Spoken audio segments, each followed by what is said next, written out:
Hello അസ്സലാമലൈക്കും welcome back to Rinee's world. ഞാൻ ഇന്ന് വന്നിരിക്കുന്ന ഒരു അടിപൊളി കറിയുടെ റെസിപ്പിയുമായിട്ടാണ് കേട്ടോ. രാവിലെ ബ്രേക്ക്ഫാസ്റ്റിനൊക്കെ കഴിക്കാൻ പറ്റുന്ന ഒരു അടിപൊളി കറിയുടെ റെസിപ്പിയുമായിട്ടാണ് കേട്ടോ. പൊട്ടാറ്റോ കുറുമ എന്നൊക്കെ പറയാം കേട്ടോ.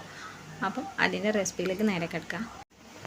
അതിനായിട്ട് 4 ഉരുളക്കിഴങ്ങ്, അതേപോലെ തന്നെ ചെറിയൊരു വലിയ ഉള്ളി എടുത്തിട്ടുണ്ട് കേട്ടോ. വലിയതാണെന്നുണ്ടെങ്കിൽ ഒരു പകുതി മതിയാവും കേട്ടോ. ഉരുളക്കിഴങ്ങും ഉള്ളിയും നന്നായിട്ട് ചെറുതാക്കി അരിഞ്ഞിട്ടുണ്ട്. അതേപോലെ തന്നെ ഒരു 5 പച്ചമുളകും 2 തക്കാളിയും എടുത്തിട്ടുണ്ട് കേട്ടോ. അതുകൂടി നന്നായി അരിഞ്ഞിട്ട് അതിലേക്ക് ചേർത്ത് കൊടുക്കാം.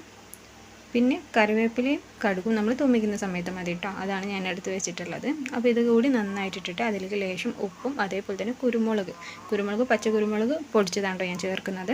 അഥവാ അതില്ല എന്നുണ്ടെങ്കിൽ നമുക്ക് 2 സ്പൂണോളം കുരുമുളക് പൊടിയായാലും മതി കേട്ടോ. അപ്പം ഈ പച്ചക്കുരുമുളക് ഇടിച്ചതാകുമ്പോൾ അതിന് ഈസ്റ്റിൻ്റെ ഒക്കെ ഒരു ടേസ്റ്റ്, അല്ലെങ്കിൽ ഈസ്റ്റിനാണെങ്കിലും ഈ ഒരു കുരുമുളക് ആകുമ്പോൾ ആ പച്ചക്കുരുമുളക് പൊടിച്ചതിടുമ്പോഴാണ് കേട്ടോ ടേസ്റ്റ് എന്ന് പറയുന്നത്.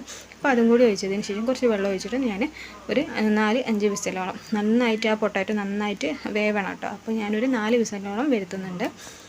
ഓരോരുത്തരുടെ വിസിലിനനുസരിച്ച് അത് ചേഞ്ച് ചെയ്യാം കേട്ടോ. അപ്പോൾ 4 വിസിലോളം വെത്തിട്ട് നന്നായിട്ടൊന്ന് സെറ്റാക്കിയിരിക്കുന്നുണ്ട്.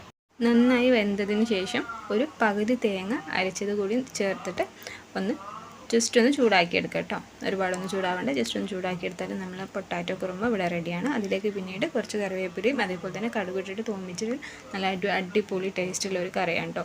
നമ്മുടെ നേരത്തിനായാലും ചപ്പാത്തി ആയിക്കോട്ടെ പൂരി ആയിക്കോട്ടെ നല്ലൊരു കോമ്പിനേഷനാണ് കേട്ടോ ഈ കറി. അപ്പോൾ എല്ലാവരും ഇതുവരെ ട്രൈ ചെയ്യാത്തവരാണെന്നുണ്ടെങ്കിൽ ട്രൈ ചെയ്ത് നോക്കിയിട്ട് അതിൻ്റെ ഫീഡ്ബാക്കും കാര്യങ്ങളൊക്കെ അറിയിക്കുക കേട്ടോ. അപ്പോൾ ഇഷ്ടപ്പെട്ട ലൈക്ക് ചെയ്യാനും ഷെയർ ചെയ്യാനും സബ്സ്ക്രൈബ് ചെയ്യാനും മറക്കണ്ട. Thank you for watching.